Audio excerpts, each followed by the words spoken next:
కృష్ణా నదీ జలాల్లో అడ్డగోలుగా తరలించకపోతే ఈ రోజు వరకు మీరు బోర్డు మీటింగే అయితే లేదు, బోర్డు మీటింగే లేదు.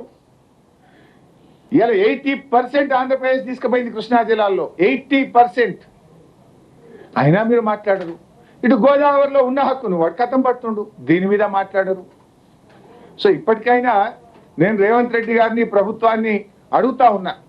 బీఆర్ఎస్ పార్టీ ఏమో కష్టపడి గోదావరి మీద 7 ప్రాజెక్టులకు 400 టీఎంసీల నీటి హక్కులు మేము సాధించినాం. 7 ప్రాజెక్టులకు సెంట్రల్ వాటర్ కమిషన్ నుంచి 400 టీఎంసీలకు నీళ్లకు మేము పర్మిషన్లు అనుమతి తెచ్చినాం.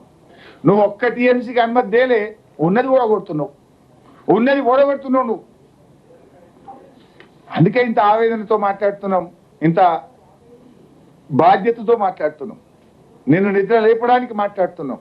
ఇప్పటికైనా మొన్న ఏకపక్షంగా వచ్చిన ఢిల్లీ నుంచి వచ్చిన మినిట్స్లో ఇటు గోదావరి జిల్లాల్లో అటు కృష్ణా టెలిమెట్రీ విషయంలో తెలంగాణకు వ్యతిరేకంగా మినిట్స్ వచ్చినాయి కనుక ఒకవేళ నీ అధికారులు తప్పిపోయి ఒప్పుకున్నా, నీ అధికారులు ఒప్పుకోకపోయినా దాని మీద ఇప్పటికైనా మొద్దు నిద్ర లేవండి, స్పందించండి. తెలంగాణ ప్రభుత్వం తరఫున ఈ మినిట్స్ ఒప్పుకోము అని చెప్పి తెలంగాణ నీటి హక్కులు కాపాడడానికి ప్రభుత్వం స్పందించాలని చెప్పి ఈరోజు నేను బీఆర్ఎస్ పార్టీ పక్షాన ఈ కాంగ్రెస్ ప్రభుత్వాన్ని, రేవంత్ రెడ్డిని, ఉత్తమ్ కుమార్ రెడ్డిని డిమాండ్ చేస్తున్నాను. Thank you. అమ్మా టెలిమెట్రీ అదే ఒప్పించినా ఇక టెలిమెట్రీ రేపే పెడుతున్నామని అసెంబ్లీలో కూడా తెగరెచ్చిపోయి మాట్లాడిండు. అది పెట్టింది లేదు, పీకింది లేదు. వాడేం చేసిండు, ఇచ్చిన 400 కోట్ల జీతాలకు వాడుకున్నా అని కేఆర్ఎం పోయి చెప్పిండు. నిన్న Delhi minutes of the meeting లో అది ఇప్పుడు వెంటనే పెట్టాం, బ్రిజేష్ కుమార్ ట్రిబ్యునల్ అవార్డు వచ్చినాక చూస్తాం, అప్పటిదాకా మాట్లాడలేదు. అంటే అప్పటిదాకా ఆంధ్రప్రదేశ్ నీళ్ళు తీసుకపోతూనే ఉంటుంది, మీరు సపరేట్ నిద్రపోండి అని చెప్పిండు వాడు.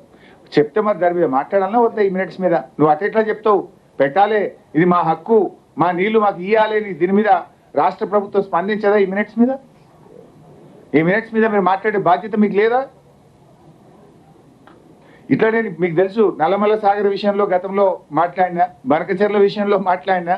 నేను మాట్లాడినాక రాత్రికి ఉత్తరం వస్తుంది, నిన్న డేట్తో ఉత్తరం వస్తుంది, ఇవాళ కూడా వస్తుందో ఏమో. మరి పర్వాలేదు, ఏ డేట్తో ఉత్తరం వచ్చినా చాలు, నాకు మా రాష్ట్ర హక్కులు కాపాడబడితే చాలు. I'm talking with concern. ఈ రాష్ట్రం యొక్క హక్కుల కోసం మా కేసీఆర్ గారు, మా బీఆర్ఎస్ పార్టీ కృషి మరి నీళ్ల కోసం, ఈ రాష్ట్రం కోసం చేసిన కనుక ఈ ప్రభుత్వాన్ని నిద్రలేపే ప్రయత్నం, ఈ ప్రభుత్వాన్ని తెలియజెప్పే ప్రయత్నం చేస్తా ఉన్నాం.